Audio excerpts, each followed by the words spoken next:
मेथीबाईचं लगीन निघाल, दुध्या भोपळा नवरा झाला. मेथीबाईचं लगीन निघाल, दुध्या भोपळा नवरा झाला.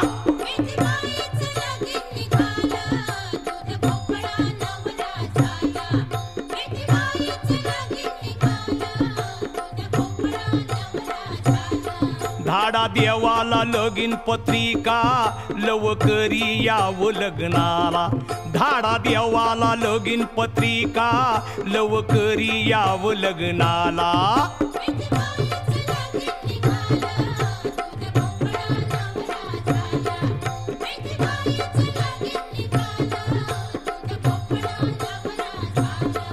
काळा भोपळा त्यो लठ्ठेला, पोट मुठ घेऊन आला.